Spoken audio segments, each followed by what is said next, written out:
Nobody expected a dog to show up at the police station, barking frantically like it was trying to say something. But when the officers finally followed him, they had no idea they were about to walk into a scene that would haunt them forever. Dogs have an incredible way of sensing things before humans do.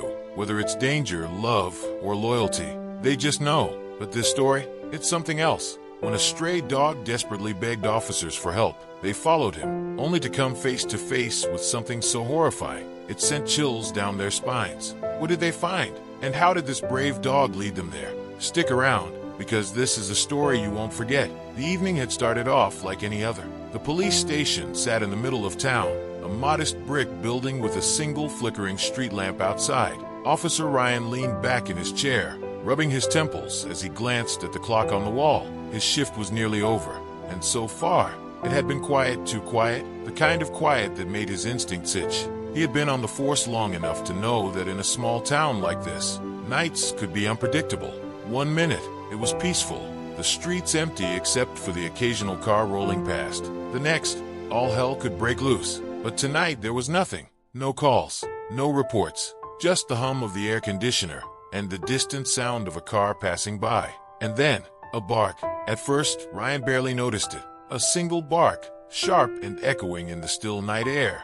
He assumed it was just one of the many strays that roamed the town. They usually scavenged near the dumpsters behind the station, searching for scraps. Nothing unusual about that. But then, another bark, louder, closer, and then another.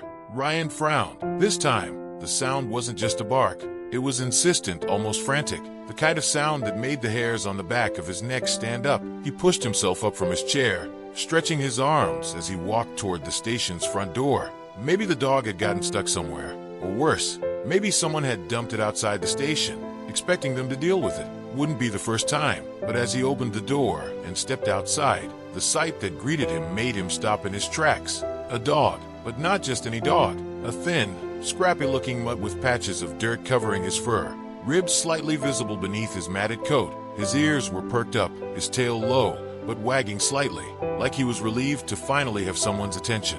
Ryan narrowed his eyes. Strays were common, but this one was different. He wasn't sniffing around for food. He wasn't running aimlessly down the street. He was waiting. The moment their eyes met, the dog let out another sharp bark, not out of aggression, but urgency. Ryan took a step forward. The dog didn't back away. Instead, he let out a small whine, lowered his head, and then, without warning, bolted, straight down the street. Ryan blinked. For a split second, he debated whether to just let it go. It was probably nothing. The dog could be chasing after something, or just running off to wherever he lived, if he even had a home. But something stopped him. Something about the way the dog had looked at him, like it was pleading with him. Ryan let out a breath, shaking his head. All right, I get it," he muttered under his breath. He reached for his radio. "Dispatch, this is Officer Ryan. I'm stepping out for a bit, following up on something. I'll check in soon." The static-filled confirmation came through, but Ryan was already moving. Grabbing his flashlight, he stepped off the station's front steps and followed the dog into the dark. The town streets were mostly empty, dimly lit by streetlights that cast long shadows against the pavement. The dog was fast, too fast. Every few steps, Ryan saw him up ahead, pausing for just a second, just long enough to make sure Ryan was still following, before taking off again. "This better not be a wild goose chase," Ryan muttered under his breath, but deep down, he knew something felt off. The way the dog kept looking back at him, making sure he was there. The way he never stopped running, like he knew exactly where he was going. Ryan had chased plenty of people before. Suspects on the run, reckless kids breaking curfew, even the occasional drunk stumbling home. But this was different. This dog wasn't just running, he was leading. And for some reason, Ryan felt a pit of dread forming in his stomach. The farther they ran, the quieter it got. At first, they passed the usual small businesses and houses, places Ryan knew well. But then, the surroundings started to change. Street lights became fewer. The pavement turned rougher. They were heading toward the outskirts of town, toward the old, abandoned district. Ryan slowed his pace, gripping his flashlight tighter. "Where are you taking me, buddy?" he muttered, his breath coming in short puffs of air. The dog didn't answer, of course. He just kept running, faster now, more desperate, like they were running out of time. Ryan glanced around. The town's main road was far behind them now. They were deep in the forgotten part of town, where boarded-up houses stood like skeletons, abandoned years ago. No one lived out here anymore. And yet, somewhere in the distance. Ryan thought he heard something, a sound that didn't belong, a faint cry. His pulse spiked. What the hell? The dog suddenly stopped, dead in his tracks. His body stiffened, ears twitching as he turned his head toward an old, run-down house at the end of the street. Ryan followed his gaze, squinting into the darkness. The house looked like it had been abandoned for years. Windows boarded up, the roof sagging slightly, weeds growing wild in the front yard. But the dog wasn't looking at the house. He was looking at the basement window. And then Ryan heard it again, the faintest, weakest sound, a whimper. Someone was in there. Someone was trapped.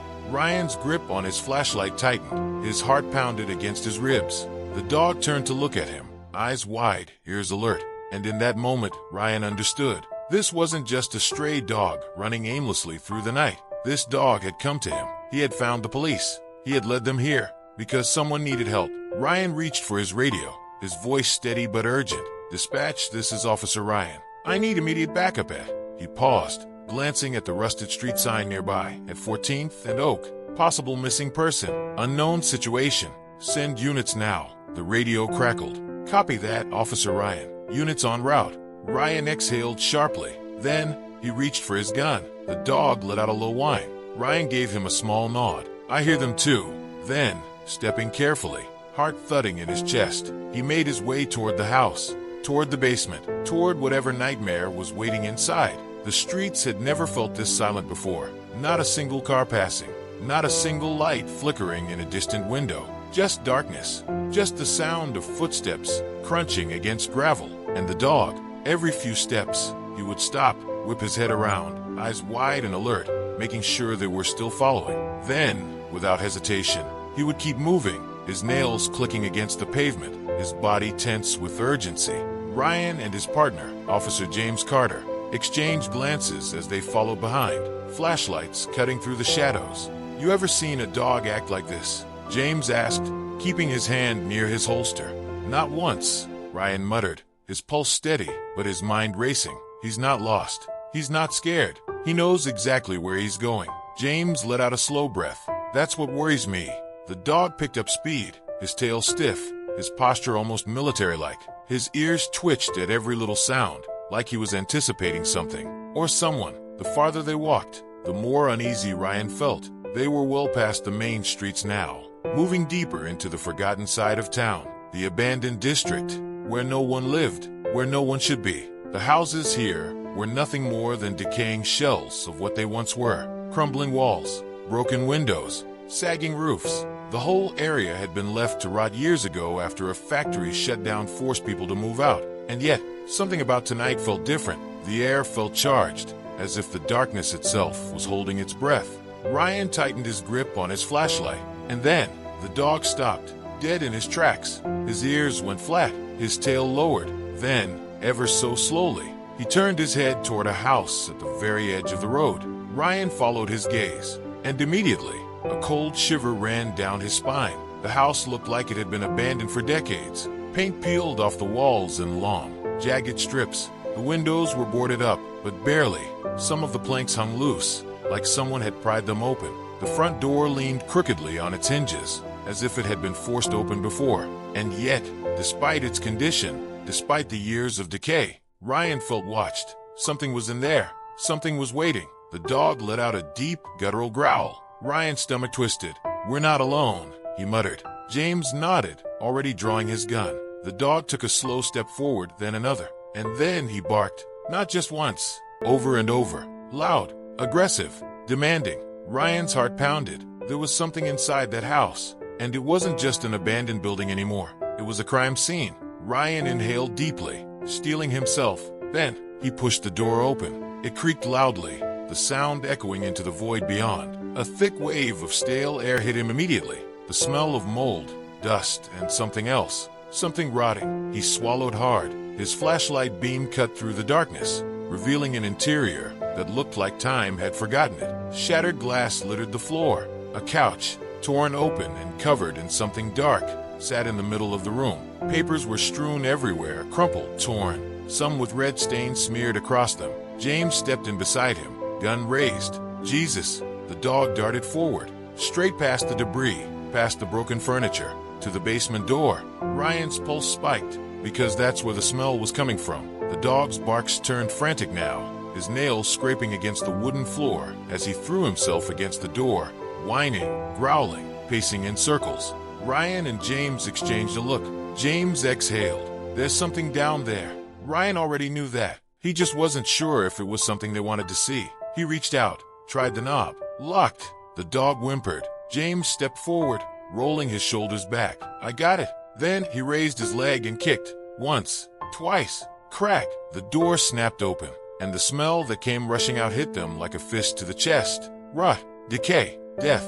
Ryan gagged, lifting his arm over his nose. James staggered back, cursing. And the dog ran in, without hesitation, without fear. He knew what he was looking for, and Ryan had no choice but to follow. The stairs groaned under their weight as they descended, flashlights bouncing off the damp, crumbling walls. Water dripped somewhere. The dog was whining now, his body tense, moving low to the ground as if he was preparing for something. And then, Ryan's flashlight landed on it. His stomach dropped. In the corner of the basement, behind a pile of discarded boxes, was a small cage, and inside it was a child, a boy, no older than 8, huddled in the corner, eyes wide with terror, skin bruised and pale. His tiny body shook as he stared up at them, lips quivering, eyes hollow. The dog rushed forward, pressing his nose against the bars, letting out a desperate whimper. The boy gasped, his entire face crumpling as tears spilled down his cheeks.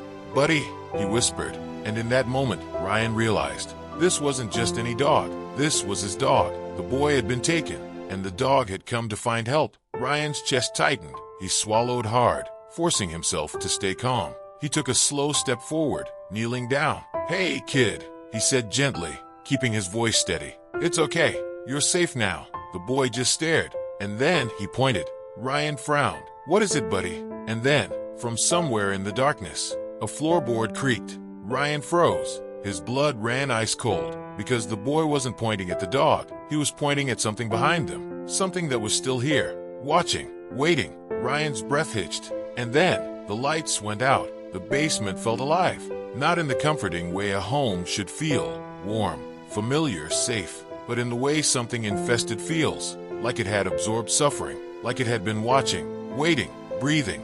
Ryan took slow, cautious steps forward, his flashlight shaking slightly in his grip. The air was thick, heavy with moisture, and something else, something that made his stomach churn. The stench of decay clung to everything. Mold, rot, something else too, something he didn't want to name. The beam of light swept across the concrete floor, illuminating the dampness, the stains, dark stains, that had long dried into the stone. And then, a shape, small, huddled in the corner. Ryan froze. His breath caught in his throat. His flashlight settled on it, and his stomach dropped. It was a child, thin, barely moving.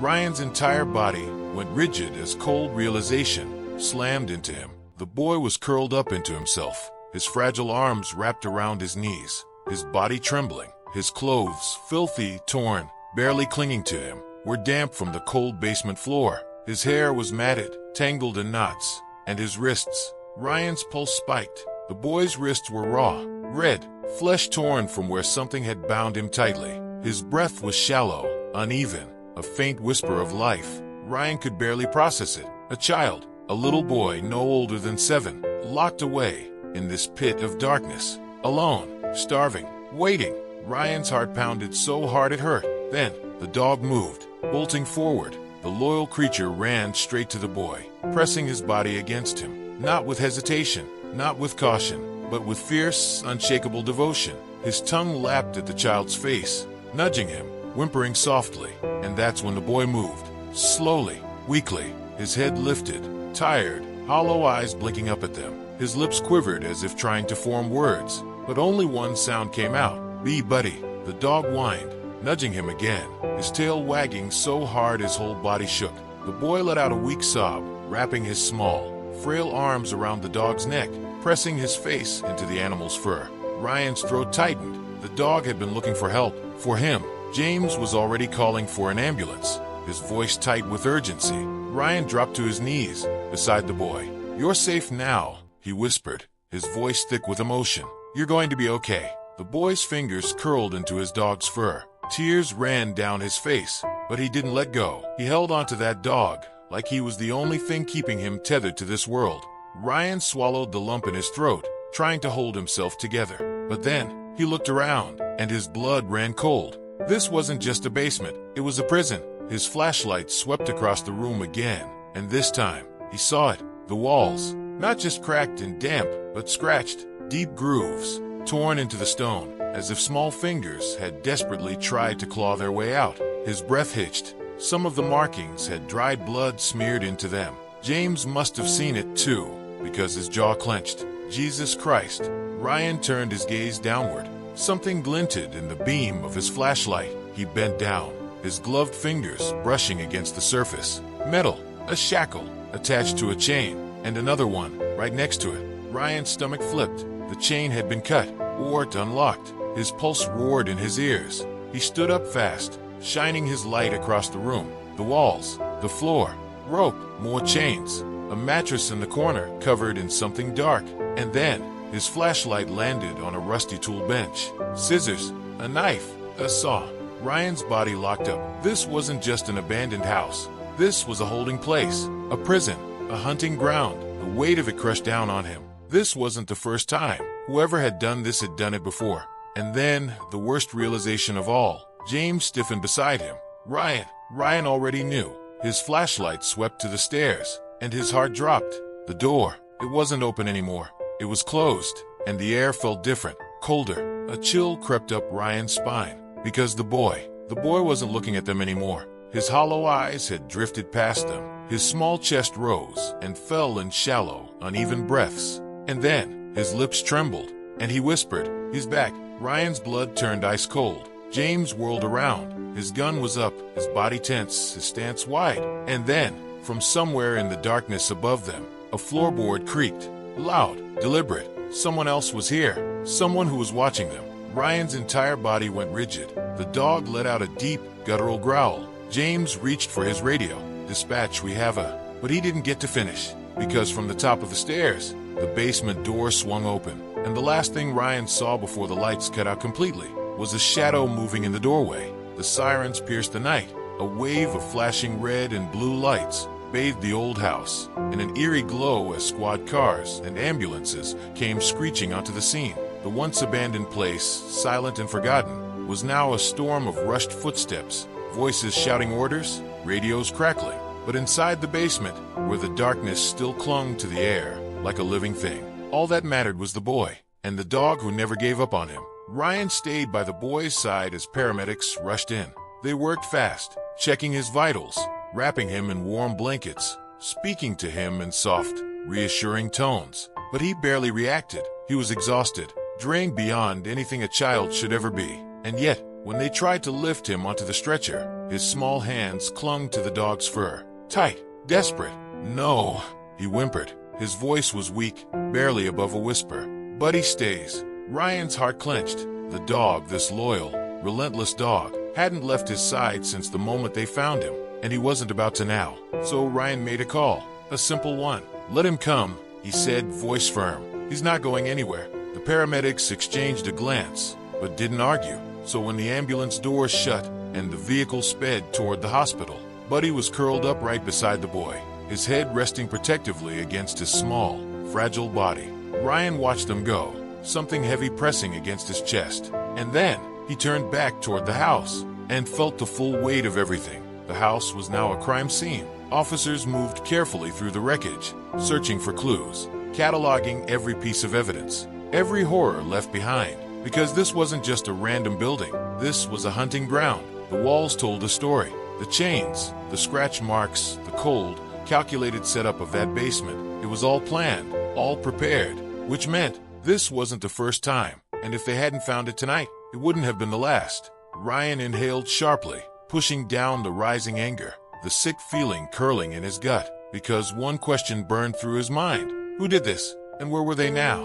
Because the house had been empty. Whoever had taken that boy, whoever had locked him away like an object, had been there, had shut that basement door, had seen them, and then disappeared, which meant they were still out there, somewhere, watching, waiting. Ryan's hands curled into fists. This wasn't over, not even close. The hospital was quiet when Ryan arrived later that night. Too quiet. Hospitals always had a way of feeling heavy, like grief and hope had settled into the walls, battling for dominance. Ryan found the boy's room easily. The kid was awake, staring out the window. His face was clean now, his hair washed, but the shadows under his eyes remained. He didn't turn when Ryan stepped in, didn't move, just stared.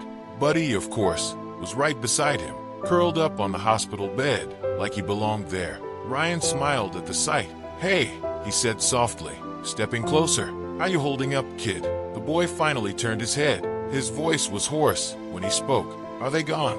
Ryan's chest tightened. He knew what the boy was asking. Is the bad man still out there? Are they coming back? Ryan knelt down beside the bed, keeping his voice steady, reassuring. "They're never going to hurt you again," he promised. And he meant it. The boy watched him for a long moment. Then, for the first time, his lips trembled, not in fear, but in something else, something close to relief. Then slowly, so painfully slowly, he whispered. No one was looking. Ryan's stomach turned. The boy swallowed hard, eyes distant. "They took me a long time ago," he said softly. "I don't remember how long, but no one found me. No one came." A lump formed in Ryan's throat, but he did. His hand dropped to the dog's head, fingers running gently through his fur. Buddy leaned into him.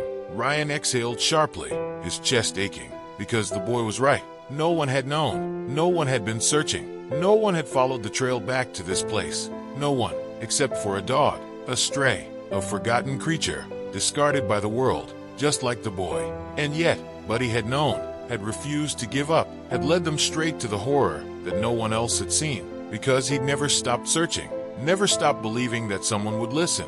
And because of that, because of him, a life had been saved. The case made headlines. A missing boy, locked away in an abandoned house, a criminal still on the loose, a dog who had done what no one else had. The story spread, and people wanted answers, wanted justice. But Ryan just wanted to make sure the kid was okay, and that Buddy never had to be alone again. So when the doctors asked what would happen to the dog, when people whispered about shelters or rehoming, Ryan had a simple answer. He already has a home. The officers had made sure of that, because some heroes wear badges, some carry guns, some solve crimes, chase down criminals, put their lives on the line, and some have 4 legs and a wagging tail. Buddy had found his family, and the boy, he had found something too. Hope, maybe, for the first time in a long, long time. Because when he finally left the hospital, hand in hand with his new guardians, Buddy trotted beside him, tail wagging, ears perked, always watching. And Ryan watched too,